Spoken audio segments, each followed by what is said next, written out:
Assalamualaikum warahmatullahi wabarakatuh. Waalaikumsalam warahmatullahi wabarakatuh. Oke. Baik, Bapak akan mempresentasikan tentang pemahaman saya bagaimana keberagaman peserta didik berkebutuhan khusus serta sistem dukungan pendidikan inklusif di SMA Jatisari. Jadi ada beberapa pemahaman saya terkait topik pembelajaran berkebutuhan khusus. Di dalamnya ada keberagaman dan ada pembelajaran inklusif. Oke. Baik, selanjutnya saya mengantar pada pemahaman dulu, pengertian kira-kira pendidikan inklusif itu merupakan pendekatan yang memberikan kesempatan kepada semua peserta didik, ya, termasuk mereka yang memiliki kebutuhan khusus. Ya, jadi sekolah itu tidak harus menerima semua siswa tanpa kecuali, dan itu adalah kesiapan kita sebagai guru atau sekolah harus bagian dari memfasilitasi itu. Jatisari, SMA Jatisari, sistem dukungan pendidikan inklusif sangat penting untuk memastikan bahwa semua siswa dapat berpartisipasi secara aktif dalam proses pembelajaran. Okay. Definisi pendidikan inklusif: pendidikan adalah sistem penyelenggaraan pendidikan yang memungkinkan semua peserta didik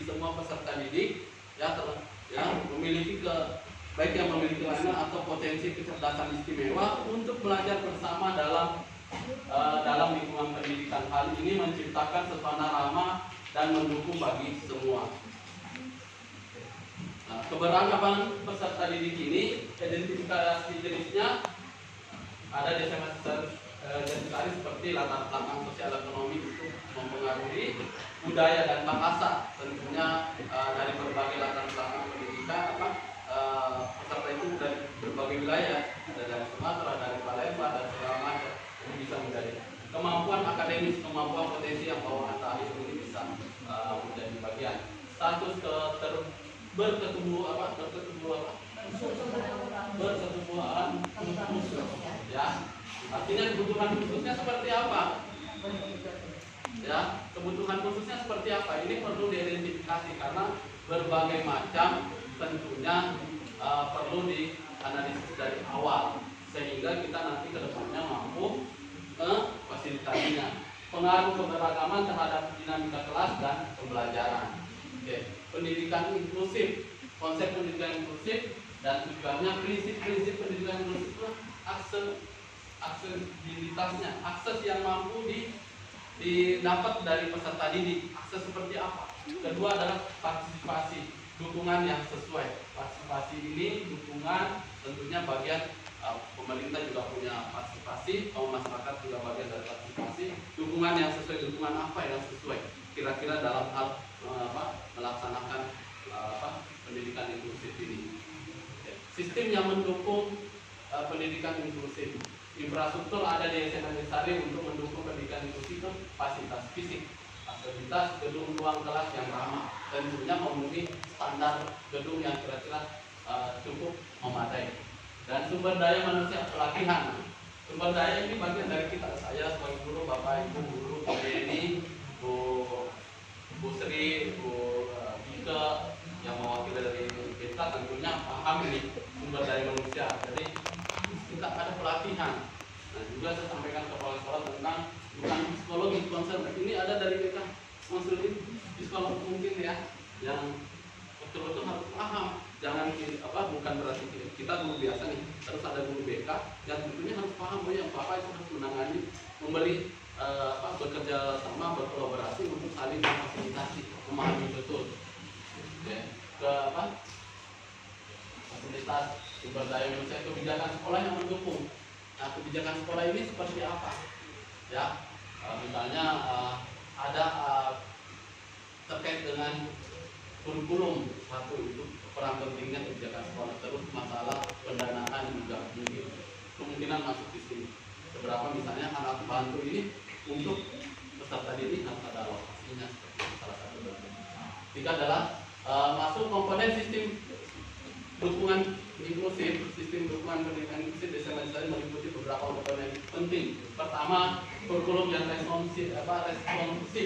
Ada kurikulum yang dibahas, pelatihan dan pengembangan guru, dukungan orang tua dan masyarakat. Jadi tiga komponen ini penting untuk pelaksanaan penyelenggaraan peserta didik. Ya, kurikulum yang responsif, kurikulum yang sesuai. ya pelatihan dan pengembangan guru SDM-nya. Kedua adalah dukungan orang tua. Ini perlu kolaborasi. Ini penting. Ketiga, strategi pelaksanaan pembelajaran inklusif yang memastikan pelaksanaan pembelajaran yang beberapa strategi dapat diterapkan. Satu, misalnya ultimate of representasi yang menyediakan bagian cara untuk menyampaikan materi, ya, materi pembelajaran seperti diskusi, baca, presentasi multimedia agar semua dapat memahami konten dengan cara yang sesuai yang mereka butuhkan. Ya, ini mendekati karya pembelajaran berdiferensiasi. Jadi keberagaman pendekatan pembelajaran. Kedua, dukungan individual, memberikan dukungan yang bantuan individual kepada siswa yang membutuhkan sehingga mereka dapat mengoptimalisasikan potensi mereka. Jadi ada spesial yang perlu kita dukung secara individual pada peserta didik itu. Tidak semua rata boleh, tapi ada dukungan khusus yang perlu difasilitasi. Melibatkan aktif siswa. Nah, kelibatan antara teman di dalam kelas ini yang penting untuk dilibatkan teman sebangku atau teman sekelasnya untuk mendorong semua siswa untuk beraktif dalam proses pembelajaran, baik di dalam kelas maupun di dalam kegiatan ekstrakurikuler. Jadi keterlibatannya jangan merasa peserta didik itu yang spesial itu tadi tidak turut dalam hal ini, padahal dia juga manusia yang perlu beri pembelajaran yang sama. Yaitu pelaksanaan pembelajaran yang inklusif. Strategi pembelajaran yang dapat diterapkan untuk semua peserta didik adalah pembelajaran yang berbeda, berdiferensiasi instruksi. Ya, instruksinya berdiferensiasi. Penggunaan teknologi dalam pembelajaran, ini boleh menggunakan teknologi. Metode kolaboratif kerja kelompok dan melibatkan semua. Nah, teknologi itu atau alat peraga misalnya seperti ini bisa. Misalnya orang berkebutuhan khusus, ini bisa dipakai dalam hal, misalnya saya kan di PKWU itu misalnya kerajinan, saya menjelaskan ini salah satu kerajinan. Dan cara ini apa sih yang kerajinan kayu itu seperti ini. Ini boleh bisa jadi bagi alat peraga untuk kebutuhan khusus tanpa ibu juga. Oh ini model ini boleh konfirmasi pemahaman dalam bentuk peragaan. Oke, ya tantangan dan solusi. Nah, kita berbicara tantangan ini penting juga. Mengidentifikasi tantangan yang dihadapi dalam implementasi pendidikan inklusif. Stigma sosial kita harus terhadap pendidikan ini harus dihindari. Jangan bawa anak-anak padahal dia kan manusia juga pada prinsipnya. Bagaimana pendidikan itu memanusiakan manusia dalam pendekatannya.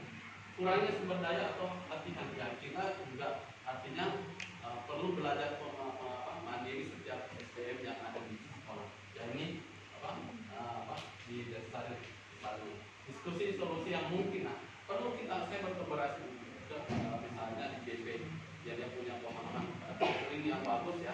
Di BP itu sangat peka terhadap ini. Kami ini mungkin bagian hanya setiap hari berjumpa, tapi perlu pendampingan saya mengajar atau kolaborasi dengan Bu Wike sebagai guru BP dengan atau ada yang bukan guru BP tapi punya pengalaman guru pendamping, dia mungkin punya pengalaman di luar tapi bisa membantu kami. Diskusi solusi pelatihan berkelanjutan untuk guru, ya pembelajaran mandiri, mengembangkan kesadaran pemahaman di lingkungan siswa orang tua, kerjasama dengan lembaga luar atau fokus pada pendidikan inklusif. Kalau memang itu banyak ya, tapi kalau tidak ya juga mungkin pertimbangan strategi saja. Oke, rencana tidak lanjut. Mengusulkan kegiatan program ini juga sudah sampaikan dengan sekolah-sekolah ya, untuk meningkatkan kesadaran dukungan terhadap pendidikan inklusif, menyusun rencana evaluasi untuk melihat efektivitas sistem dukungan pendidikan inklusif. Nah ini penting ya. Oke, ini kira-kira seperti itu. Penutup pentingnya, nah dalam hal beberapa ini tentunya saya Bu Wike, Bu Jenny, Bu Sri, kolaborasi ini penting. Ya, kolaborasi kita itu tidak mampu sebenarnya kita itu saya misalnya mampu menangani satu anak yang berkebutuhan khusus, perlu betul-betul kolaborasi. Saya lihat beberapa studi kasus dalam bentuk video yang di PMM bukan, tapi guru, peserta didik dan kolaborasi dengan itu. Nah, mengajak semua pihak untuk berkomitmen mendukung keberagaman kan eksklusif ya, jadi kita harus mengajak semua. Tapi dalam hal ini semua peserta didik pembelajaran itu berpusat kepada peserta didik. Jadi tidak ada pengecualian, semua setara dalam hal menerima materi pembelajaran. Namun penyampaian setiap materi itulah tentu yang beragam. Ya, terima kasih, itu mungkin sekedar penyampaian saya. Mungkin ada tanggapan dari Bu Sri atau Bu Mika yang bisa memberi tanggapan terkait pendidikan eksklusif ini. Ya. Ya.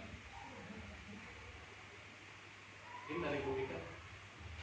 Kalau dari saya sendiri pribadi sebagai guru BK di sini, sebenarnya tentang pendidikan inklusif ini kan sudah cukup lama ya. Ya, sudah lama. Ya, mungkin memang kadang SDM-nya itu kurang peka terhadap anak-anak yang memang berkebutuhan khusus. Itu juga perlu asesmen yang mendalam. Sebetulnya ada asesmen tersendiri biasanya. Asesmen untuk mengetahui mereka itu membutuhkan apa gitu. Kadang ada yang kesulitan belajar aja. Nah, termasuk di sekolah kita itu kebanyakannya yang kesulitan belajar. Ya, kalau misalkan secara berkebutuhan khusus secara fisik sih, misal suka mendengar atau kesulitan berbicara, nah kita kan memang tidak ada gitu. Tapi kalau yang kesulitan belajar itu banyak, anak yang tidak fokus belajar itu juga ada. Itu juga termasuk ke kebutuhan khusus. Cuma memang ada yang ringan, sedang, itu juga perlu diberi. Untuk materinya bagus sekali Pak Dudi, terima kasih banyak. Oke.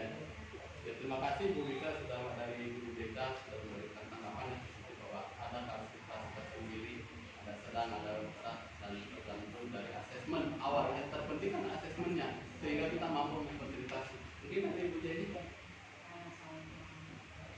Waalaikumsalam warahmatullahi wabarakatuh. Untuk yang apa ya, atau pembelajaran inklusif ini di sekolah sudah dibahas pada saat PPDB ini kelas 1. Karena di salah satu di sekolah SMP itu ada itu memang Pak IT-nya diutamakan. Nah, yang menjadikan permasalahan kan kalau untuk sekolah yang belum siap untuk tenaga pengajarnya Pak ya, tenaga pengajar yang belum siap. Ya, karena kan kalau seperti kita dulu kuliah tidak dibekali dengan kompetensi untuk mengajar anak yang luar biasa ya, khusus ya Pak ya. Nah, sehingga itu menjadikan masalah. Jadi saya berharap kepada pemerintah dengan adanya ini di sekolah itu bagus sekali. Hanya saja mungkin pemerintah diminta untuk menyiapkan SDM yang nanti akan diajukan ke masing-masing sekolah untuk menangani siswa yang supaya kita aja Pak ya, saat ada siswa yang tingkatannya berkebutuhan khususnya itu di level bawah ya Pak ya, itu kan kadang-kala untuk menyelaraskan dengan teman-teman yang misalnya bisa selesai dengan teman yang lain. Nah kalau kita yang hayo kali itu aja, kadang-kala teman yang lain tertinggal materinya. Tapi kalau kita misalnya meninggalkan juga anak kita yang berkebutuhan khusus dalam level yang paling rendah ya Pak ya, kasihan juga. Jadi memang diperlukan yang pertama guru yang mengasih kompetensi dan kemudian itu akan ada kolaborasi dengan semua pihak ya, guru kemudian juga kemudian pihak sekolah sekolah untuk kita solusi ketika belum ada pengajar yang Terima kasih atas berbagi pengalaman Bu ya, ini yang sudah pernah mempelajari lebih dulu dari saya, tapi tadi melengkapi ya, artinya bahwa ada beberapa kasus ya. Terima kasih Bu Jenny, bagi guru bahasa Indonesia luar biasa supportnya. Ada di Bu Sri. Kalau saya pribadi ya, berdasarkan pengalaman ini Pak, maksudnya pengalaman saya ketika ada salah satu mungkin salah satu atau salah dua siswa yang berkebutuhan khusus, mungkin dilihat dari kriteria penugasan. Oke, kalau misalkan pembelajaran kita menggunakan diferensiasi tadi ya. Nah, kalau penilaian itu saya tidak mengikut banyak karena kita memang belum ada ya. Standar penilaiannya Bu. Iya, standar penilaiannya saya sih memang kadang saya samakan, tapi ketika memang si anak itu nggak mampu ya sudah. Saya